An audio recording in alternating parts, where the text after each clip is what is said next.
Entonces, queridos amigos, chegamos agora acá na segunda fase da classe de hoje. E acá temos uma sequência de bootstrapping.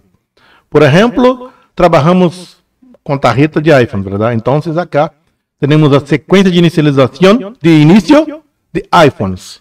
Por exemplo, eu tenho acá uma tarjeta de um iPhone. Por exemplo, um iPhone 11, iPhone 12, iPhone 13, iPhone X, iPhone 8. Mira, acá fazemos o boot. Que é o boot? Temos duas formas de dizer boot. Uma pela tecla de encendido, acá, sleep wake, e outra pela conexão do cable no dock connector, do carregador, ok? Hacemos o início. Então, a técnica 3 é muito importante para usar nos aparatos que você tem falha de inicialização. Por exemplo, você tem suspeito dos books de alimentação do Power Manager, os book converters de conversão, convertidor de voltaje, por exemplo, de nomes books. Então, quando você tem uma suspeita de aparato que se prende baixo consumo e desliga, não se tem arranque, travado, um baixo consumo, travado dos 50 mA, 300 mA e não prende, se tem consumo depois, se abarra, pressionar a tecla encendido, tem consumo, quando sacou as mãos, se consumo se cai para baixo, para zero. Então, a técnica 3 é muito importante para fazer reparações avançadas. Mas o que é a reparação avançada? É aquela reparação onde eu estou no centro. Por exemplo, mira bem. Mira esta outra imagem. Por exemplo, acá temos a imagem de baixo consumo e não prende. Que temos muitas coisas. Travado, baixo consumo e não prende. Reinício em baixo consumo, que é muito difícil de arreglar. Muitas vezes eu não sei se é software ou se é hardware. Eu estou perdido. Então, eu não consigo fazer reparações, porque passa que eu estou amarrado, segurado, não consigo avançar. Então, se você domina bem a técnica 3, você vai conseguir fazer os testes. Por exemplo, você tem um aparato que tem baixo consumo e não prende. Se você está fazendo flecheio e o aparato se completa flecheio 100% sem nenhum erro, então não temos suspeita de software. Agora, podemos ser o kernel, que era a conexão do software com o hardware, ou então o hardware. Pero, agora, para fazer a prova do hardware se está bem ou não, eu necessito um equipo que tenha as opções de mirar a voltagem e da corrente, porque hablamos nas classes 1, 2, não solamente podemos medir a voltagem, porque se eu tenho um convertidor, por exemplo, um buck converter, que tem uma salida de 0,8 volts, 1 ampérios, e eu tenho uma fuga de 200 miliampérios, se eu faço medições ali, solamente de voltagem está bueno, mas eu tenho uma fuga ali.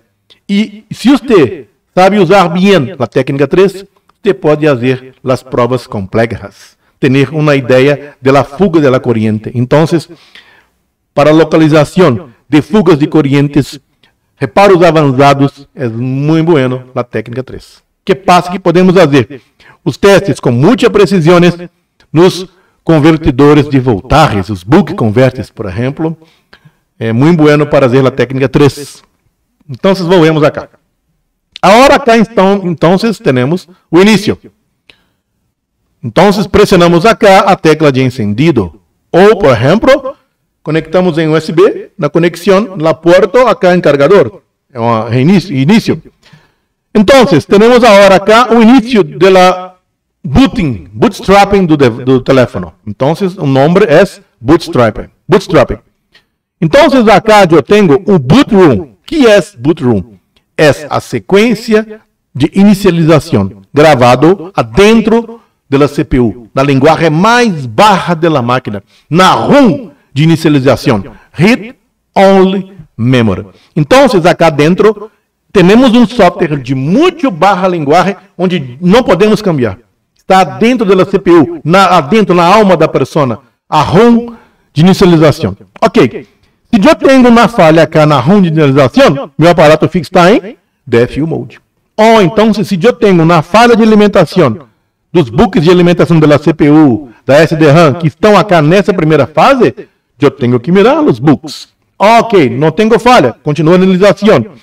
Agora eu tenho low level bootloader. O que é bootloader? É a sequência do loader, de inicialização, do boot,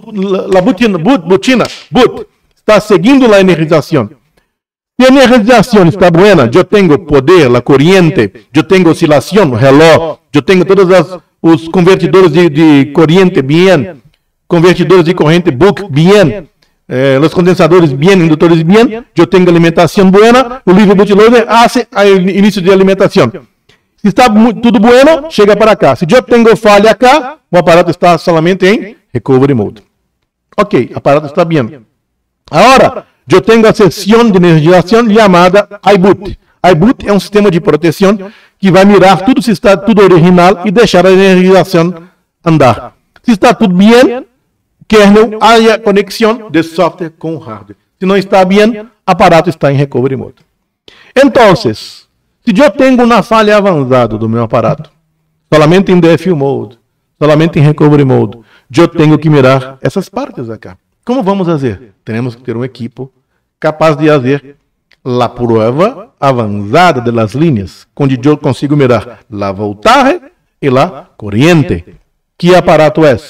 Smartbox.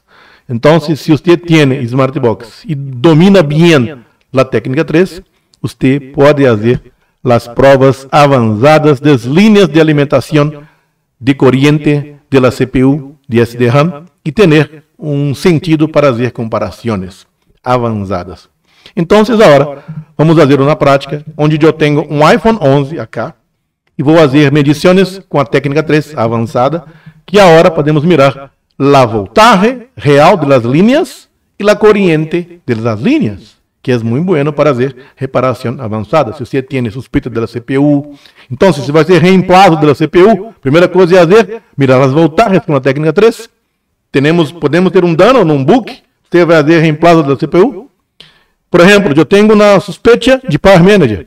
Antes de fazer reemplazo, vamos fazer a técnica 3, para mirar a real voltagem e a corrente do Power Manager. Então, é muito bueno a técnica 3. E sem mais delongas, vamos olhar a ver a prática. Primeiro, vamos colocar agora para vocês mirarem as informações das técnicas 3 das medições. Então, agora eu vou abrir aqui, iPhone 11, técnica 3, Smartbox. Ok, agora eu tenho. Mira que lindo! Mira que lindo! Que bueno! Cambiar minha... Isso, agora cá está bem. Vamos cambiar acá. Agora sim, agora está lindo, hein? Então, senhores, mira bem.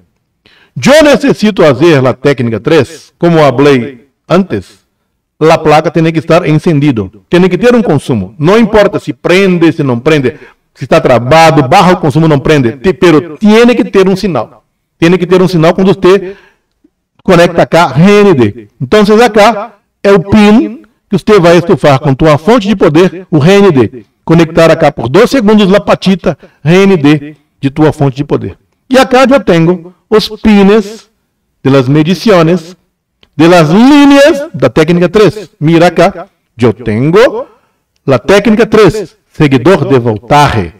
E acá, por exemplo, eu tenho nesse condensador alimentação de 1.8 volts e ou condensador P4495. E agora cá essa medição, 1.78, mira, muito perto da verdade. E agora cá a corrente da linha, 0.10 mA. Por exemplo, acá eu tenho PP GPU, 0.00000, PP CPU Power Core, tensão de corrente contínua, condensador C2701 ou condensador C2703, 0.58 volts, 0.00 mA. Bem, claro que eu não estou medindo a real corrente, pero é uma corrente que hace a passagem pelo Smartbox. E se está cambiado pelo Smartbox, está cambiado na verdade. Então, não é a real corrente, pero é uma corrente que se passa pelo Smartbox. Y si pasa diferente que está acá, mi placa espelho, usted tiene alteración. Si usted quiere, por ejemplo, es muy difícil para hacer mediciones de la corriente, tiene que sacar el componente y colocar un multímetro en serie, ¿verdad? O amperímetro en serie para hacer mediciones. Entonces, mira que acá yo tengo, por ejemplo, PP1V8S2, no condensador, no capacitor C4801, 1.8 voltios, la voltaje real. Yo tengo medición 1.78, muy bien. Y la corriente, 0.10 miliamperes. Y si yo tengo la medición acá y yo tengo una alteración de la corriente, por ejemplo, si da, por ejemplo, acá 10 miliamperes, 9.5 miliamperes, yo tengo 0.10 miliamperes, la verdad, la corriente, ¿cierto? Entonces, por ejemplo, yo voy a hacer mediciones y da, por ejemplo, 3 miliamperes, 2.5 miliamperes, yo tengo una alteración en la línea. Entonces, yo tengo una fuga acá y yo voy a mirar acá o que tiene. Entonces, si yo tengo la información, por ejemplo, de la corriente de las líneas, es muy tranquilo para hacer la localización de la fuga de las líneas. Entonces, ahora yo voy a mostrar también a parte acá de arriba de la NED. Mira bien, acá también tenemos la NED. Mira, acá yo tengo también las voltajes y las microcorrentes de la NED. Con la técnica 3 también, mira, técnica 3. Por ejemplo, PP2V63, underline NED, capacitor C2613, 2.64, bien, muy bien, 1.11 miliamperes. Entonces, si yo hago la medición y tengo la voltaje exacta, y acá la corriente yo tengo infinito, por ejemplo, 1 infinito, está arriba de 20 miliamperes. Tenemos alteración. Si está a 10 miliamperes, yo tengo alteración. A la corriente tiene que ser 1.11. Entonces, no solamente consigo medir la voltaje, las líneas, pero también la corriente. Entonces, vamos a hablar que la corriente de reposo de la línea, ¿ok? Mira acá también, la malla PP1V8 underline NED, capacitor C2629. Mira la medición, 1.78, muy bueno. La corriente, 0.10 miliamperes. Bien. Entonces, si yo meço acá, yo tengo la medición, 1.78, 5 miliamperes, 5.00 miliamperes. Yo tengo una fuga. Pero si yo me dice solamente voltaje, está muy bien. No, señor. Entonces, la técnica 3 es la técnica usada para hacer reparaciones avanzadas de teléfonos. Pero tenemos que cuidar bien, que ahora tenemos a placa encendido. Entonces, no es la prueba caliente. Device under test. DUT, caliente. Tiene corriente en la tarjeta, ¿ok? Entonces, ahora vamos a olhar para a prática.